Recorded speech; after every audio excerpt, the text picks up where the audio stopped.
بسم اللہ الرحمن الرحیم۔ السلام علیکم اسٹوڈنٹس، آج میں بات کروں گی بنی امیہ خاندان کے دوسرے خلیفہ یزید اول بن معاویہ رضی اللہ تعالیٰ عنہ کے بارے میں، جن کا دور خلافت ہے 680 عیسوی تا 683 عیسوی۔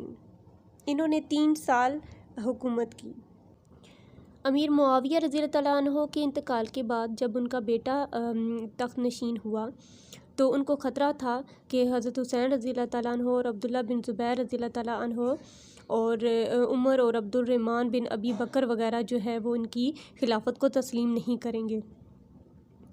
چنانچہ انہوں نے مروان بن حکم سے مشورہ کیا اور اس نے رائے دی کہ دونوں کو بلا کر، دونوں یعنی کہ حضرت حسین رضی اللہ تعالیٰ عنہ اور عبداللہ بن زبیر رضی اللہ تعالیٰ عنہ کو فوراً سے بلا کر ان سے بیعت لے لیتے ہیں، اور اگر اس سے انکار کرتے ہیں تو ان کا سر قلم کر دیتے ہیں، کیونکہ اگر ان کو معاویہ کی موت کی خبر ہوئی تو ان میں سے ہر ایک مقام پر خلافت کا دعوے دار بن کر کھڑا ہو جائے گا اور اس وقت بڑی دشواریاں پیش آئیں گی۔ چنانچہ ولید نے حضرت حسین رضی اللہ تعالیٰ عنہ اور ابن زبیر رضی اللہ تعالیٰ عنہ کو بلوایا۔ ابھی تک امیر معاویہ رضی اللہ تعالیٰ عنہ کے قتل کی خبر مدینہ میں نہ پہنچی تھی، لیکن ان دونوں کو شک ہو گیا تھا کہ جو ان کو بلوایا جا رہا ہے کس مقصد کے لیے بلوایا جا رہا ہے۔ تاہم حضرت حسین رضی اللہ تعالیٰ عنہ اور عبداللہ بن زبیر رضی اللہ تعالیٰ عنہ ولید کے بلاوے پر اس کے پاس پہنچ گئے۔ ولید نے سب سے پہلے امیر معاویہ رضی اللہ تعالیٰ عنہ کی موت کی خبر سنائی اور پھر یزید کے ہاتھ پر بیعت کرنے کا حکم سنا دیا، جس پر حضرت حسین رضی اللہ تعالیٰ عنہ نے انکار کر دیا۔ حضرت حسین رضی اللہ تعالیٰ عنہ یزید کی غیر شرعی موروثی بادشاہت تسلیم کرنے کے لیے تیار نہ تھے، لیکن بغیر بیعت کے کوئی صورت بھی نہ تھی۔ عراق کے شیعان علی کا میلان بھی آپ کی طرف تھا کہ آپ ہی خلیفہ بنے، اس لیے آپ بڑی کشمکش میں مبتلا ہو گئے۔ مدینہ میں بغیر بیعت کیے آپ کا رہنا بھی ناممکن تھا، اس لیے محمد بن حنفیہ کے مشورے سے آپ اپنے اہل و عیال کے ساتھ مکہ روانہ ہو گئے۔ راستے میں عبداللہ بن متی ملے، انہوں نے پوچھا کہ کہاں کا ارادہ فرمایا آپ نے؟ تو آپ نے بتایا کہ میں مکہ جا رہا ہوں، اور انہوں نے عرض کی وہاں جانے میں کوئی مذائقہ نہیں، لیکن اللہ کے لیے خدا کا واسطہ ہے آپ کوفہ کا ارادہ مت کیجیے گا، وہاں مت جائیے گا، کیونکہ وہاں کے لوگ بڑے غدار ہیں۔ انہوں نے آپ کے والد حضرت علی رضی اللہ تعالیٰ عنہ اور آپ کے بھائی محترم حضرت حسن رضی اللہ تعالیٰ عنہ کو بھی دھوکہ دیا ہے۔ آپ اہل حجاز کے سردار ہیں، حرم میں بیٹھ کے اطمینان کے ساتھ لوگوں کو اپنی دعوت دیجیے۔ عراق کے شیعان علی ابتدا ہی سے امیر معاویہ کے خلاف تھے۔ انہوں نے حضرت حسین رضی اللہ تعالیٰ عنہ کو مکہ پہنچنے کے بعد آپ کو پاس بلانے کے خطوط لکھے، اور پھر کچھ کوفہ کے لوگوں نے خود آ کر کوفہ چلے۔ اس درخواست پر آپ نے اپنے چچیرے بھائی مسلم بن عقیل کو حالات کی تحقیق کے لیے کوفہ بھیجا اور اہل کوفہ کو خط بھی لکھا، جس میں تھا کہ تمہارے خطوط ملے، تمہاری خواہش معلوم ہوئی، میں اپنے بھائی مسلم بن عقیل کو حالات کی تحقیق کے لیے بھیجتا ہوں جیسا کہ تم نے اوپر لکھا ہے، اور تمہارے آدمیوں کا بیان ہے، اگر واقعی تم لوگ میری خلافت پر متفق ہو تو مسلم وہاں کے حالات دے کر مجھے اطلاع دے دیں گے، یعنی میرا چچیرا بھائی مجھے بتا دے گا اگر واقعی تم ایسا چاہتے ہو، اور میں فوراً روانہ ہو جاؤں گا۔ تو یہ تھا خط۔ آپ کا یہ خط لے کر آپ کے چچیرے بھائی جو ہیں وہ کوفہ پہنچے، اور ان کی آمد سے جو شیعان علی ہیں ان کی آنے جانے کا جو ہے وہ سلسلہ ان کے پاس شروع ہو گیا۔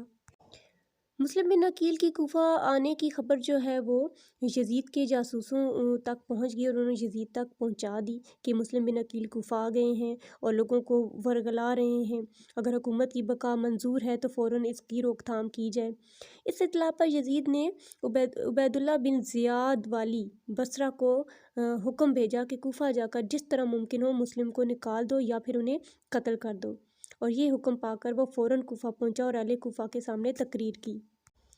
اس کے ساتھ ہی ہر محلے کے چودھری کو اس محلے کا ذمہ دار بنایا کہ وہ اپنے اپنے محلے میں جو فتنہ پیدا کرنے والے یا مشتبہ لوگ ہیں ان کے نام لکھ کر دیں گے اور ان کی اطلاع کریں گے، اور جو شخص اس میں کوتاہی کرے گا اور اس کے بارے میں جب ہمیں معلوم ہو جائے گا تو اس کو اسی کے دروازے پر اس کو سولی لٹکا دیا جائے گا۔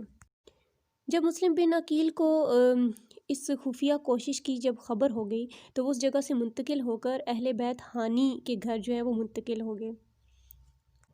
وہاں پر بھی شیعان علی رضی اللہ تعالیٰ عنہ کی آمد و رفت برابر جاری رہی، اور 18,000 کوفیوں نے مسلم کے ہاتھ پر بیعت کر لی، اور انہوں نے حضرت حسین رضی اللہ تعالیٰ عنہ کو خط لکھ کر بھیجا کہ حالات اچھے ہیں، آپ فوراً جو ہے یہاں پہ تشریف لے آئیں۔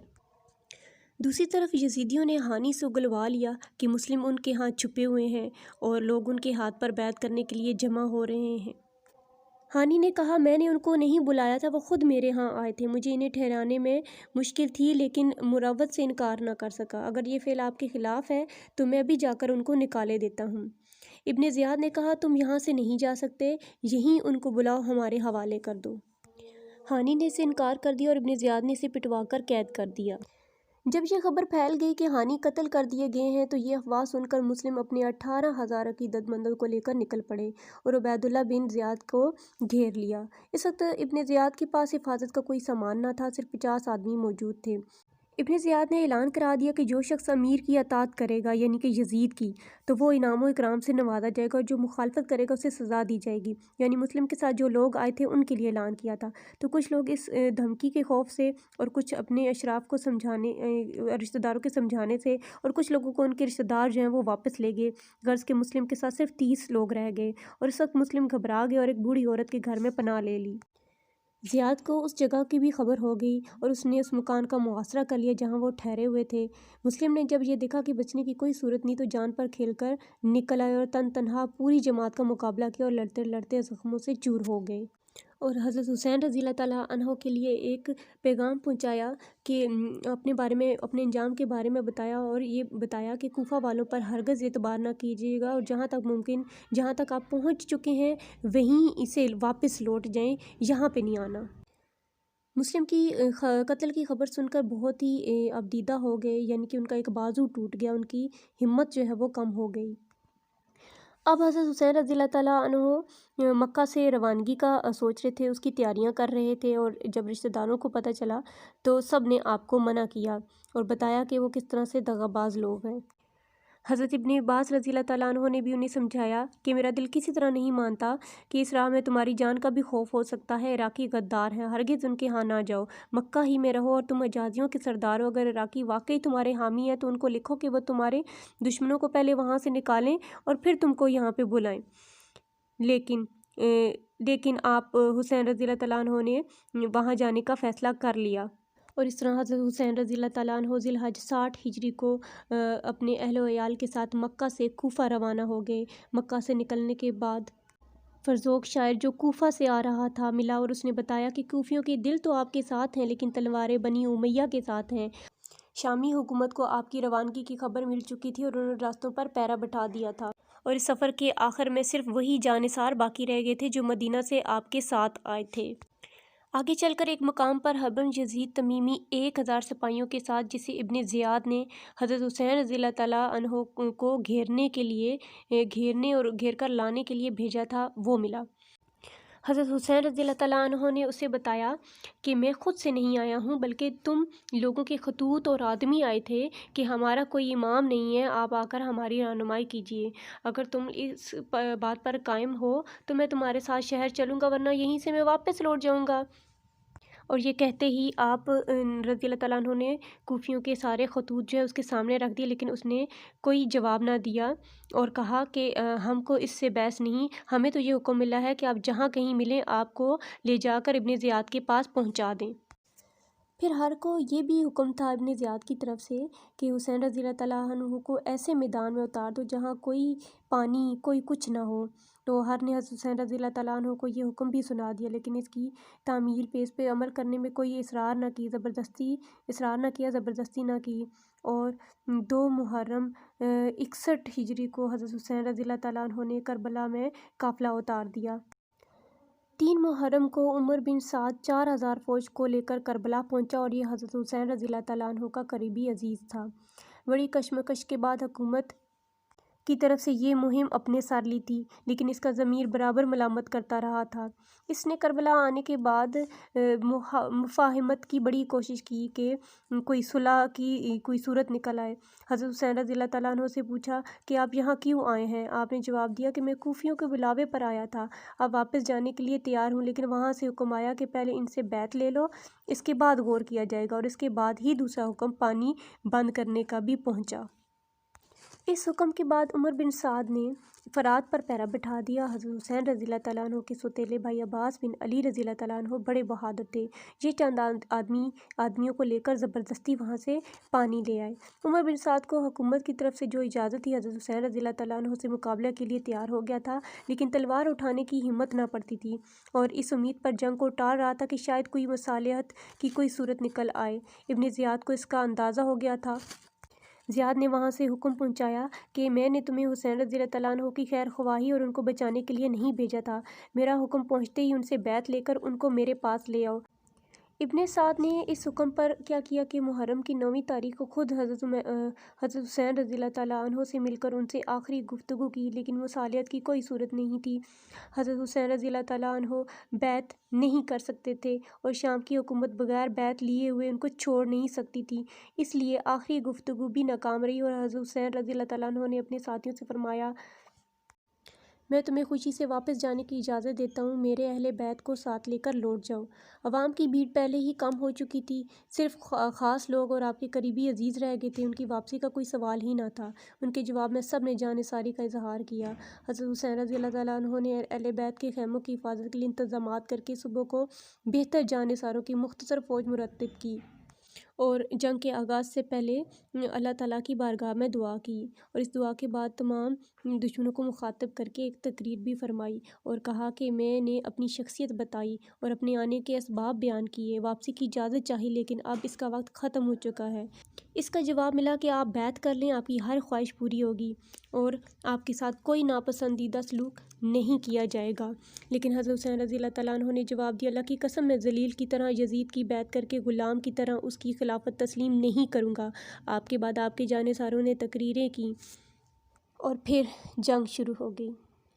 پہلے ایک ایک آدمی میدان میں آیا اور حسینی فوج کے چند آدمی مارے گئے، اس کے بعد عام جنگ شروع ہو گئی۔ دونوں کی قوت میں تناسب نہ تھا، ایک طرف 4000 سپاہی تھے اور دوسری طرف کل 72 آدمی تھے، تاہم یہ مٹھی بھر آدمی بڑی شجاعت سے لڑے۔ دوپہر تک حضرت حسین رضی اللہ تعالیٰ عنہ کے بہت سے آدمی کام آئے۔ ان کے بعد باری باری سے حضرت علی اکبر، عبداللہ بن مسلم، جعفر طیار کے پوتے عدی، عقیل کے فرزند عبد الرحمن اور ان کے بھائی حضرت حسن رضی اللہ تعالیٰ عنہ کے صاحبزادے قاسم اور ابو بکر وغیرہ میدان میں آئے اور شہید ہو گئے۔ ان کے بعد حضرت حسین رضی اللہ تعالیٰ عنہ نکلے۔ عراقیوں نے ہر طرف سے آپ کو گھیرا ہوا تھا، بہت ہنگامے تھے۔ آپ کے بھائی عباس، عبداللہ، جعفر اور عثمان آپ کے سامنے سینہ تن ہو گئے اور چاروں نے شہادت حاصل کر لی۔ اب حسین رضی اللہ تعالیٰ عنہ بالکل خستہ اور نڈھال ہو چکے تھے۔ پیاس کا غلبہ تھا، فرات کی طرف بڑھے، پانی لے کر پینا چاہا تو ایک تیر آ گیا، چہرہ مبارک زخمی ہو گیا۔ آپ فرات سے لوٹ آئے، اب آپ میں کوئی ہمت باقی نہ تھی، عراقیوں نے ہر طرف سے گھیر لیا۔ آپ کے ہاتھ اور گردن پر وار کیے گئے۔ سنان بن انس نے تیر چلایا اور آپ رضی اللہ تعالیٰ عنہ زخمیوں سے چور ہو کر گر پڑے۔ آپ کے گرنے کے بعد سنان بن انس نے سر اقدس تن سے جدا کر دیا۔ اس معرکے میں 82 آدمی شریک ہوئے تھے، جس میں سے 20 خاندان بنی ہاشم کے چشم و چراغ تھے۔ پھر شہادت کے دوسرے روز شہداء کی لاشیں دفن کی گئیں۔ حضرت حسین رضی اللہ تعالیٰ عنہ کا جسم مبارک بغیر سر کے دفنایا گیا اور جو سر جو ہے وہ زیاد کے ملاحظے کے لیے کوفہ میں بھیج دیا گیا۔ آپ کی شہادت کے بعد اہل بیت کا قافلہ ابن زیاد کے پاس کوفہ بھیجا گیا، اس نے معائنہ کے بعد شام بھجوایا۔ یہ حادثہ عظمیٰ یزید کی لا علمی میں اور بغیر اس کے حکم کے پیش آیا تھا، کیونکہ اس نے صرف بیعت لینے کا حکم دیا تھا، لڑنے کی اجازت نہ دی تھی۔ اس لیے جب اس کو اس حادثے کی اطلاع دی گئی تو اس کے آنسو نکل آئے اور اس نے کہا، اگر تم حسین رضی اللہ تعالیٰ عنہ کو قتل نہ کرتے تو میں تم سے زیادہ خوش ہوتا، اور کہا، ابن زیاد پر اللہ کی لعنت ہو، اگر میں موجود ہوتا تو اللہ کی قسم حسین رضی اللہ تعالیٰ عنہ کو معاف کر دیتا، اللہ ان پر اپنی رحمت فرمائے۔ اس کے بعد جب اہل بیت کا قافلہ شام پہنچا تو یزید ان کی حالت دیکھ کر بہت متاثر ہوا اور ان سے کہا، اللہ ابن زیاد کا برا کرے، اگر اس کے اور تمہارے درمیان رشتہ داری ہوتی تو وہ تمہارے ساتھ یہ سلوک نہ کرتا اور اس طرح تم کو نہ بھیجتا۔ فاطمہ بنت علی رضی اللہ تعالیٰ عنہ کا بیان ہے کہ جب ہم یزید کے سامنے پیش کیے گئے تو ہماری حالت دیکھ کر اس پر رقت طاری ہو گئی اور ہمارے ساتھ بڑی نرمی سے پیش آیا اور ہمارے متعلق احکام جاری کر دیے۔ اس کے ساتھ حجاز میں مخالفت کا آغاز ہو گیا۔ اہل حجاز نے شروع ہی میں یزید کی خلافت جو ہے وہ خوش دلی سے قبول نہیں کی تھی، بعض بزرگوں نے بیعت بھی نہ کی تھی۔ حضرت حسین رضی اللہ تعالیٰ عنہ کی شہادت کا واقعے کا ان پر اور زیادہ برا اثر پڑا۔ حضرت عبداللہ بن زبیر نے جو عرصہ سے مکہ میں موقع کے منتظر تھے، اس واقعے کو لے کر اہل مکہ کو یزید کی مخالفت پر آمادہ کر دیا۔ یزید کو شروع سے ہی ان کی جانب سے خطرہ تھا، اس لیے حسین رضی اللہ تعالیٰ عنہ کی شہادت کے بعد اس نے چند آدمیوں کو ابن زبیر سے بیعت لینے اور انکار کرنے کی صورت میں گرفتار کرنے کے لیے بھیجا۔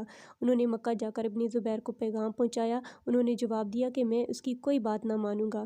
یزید کی دلی خواہش تھی کہ حضرت حسین رضی اللہ تعالیٰ عنہ کے خونی حادثے کے بعد کوئی گوناگو واقعہ پیش نہ آئے، اس لیے اس نے ہر ممکن طریقے سے اہل حجاز کو مائل کرنے کی کوشش کی، لیکن ناکام رہا اور عبداللہ بن زبیر نے خلافت کا دعویٰ کر دیا اور حجاز میں انقلاب برپا ہو گیا۔ یہ تھے خلافت یزید بن معاویہ کے واقعات۔ اب میں ان کی فتوحات پہ بات کروں گی۔ یزید کے عہد حکومت میں حسین رضی اللہ تعالیٰ عنہ کے خون بے گناہی، مدینۃ الرسول صلی اللہ علیہ وسلم کی پامالی اور حرم محترم کی بے حرمتی کے سیاہ اعمال کے ساتھ ساتھ ملکی مفاد کے بھی کام سر انجام پائے۔ بعض باغی علاقوں کی بغاوت ہوئی اور کئی فتوحات حاصل ہوئیں۔ ترکستان کی فتوحات بھی ہوئیں اور افریقہ کی فتوحات بھی ہوئیں۔ یزید کی موت کے بعد اس کا بیٹا جو ہے معاویہ ثانی بن یزید تخت نشین ہوا اور اس وقت اس کی کل عمر 21 سال تھی، لیکن بڑا دیندار اور صالح تھا۔ یزید کے زمانے میں جو حادثات و واقعات پیش آئے تھے انہیں دیکھ کر معاویہ کا دل سلطنت و حکومت سے بھر گیا تھا، اس لیے 3 مہینے کے بعد وہ خلافت سے دستبردار ہو گیا۔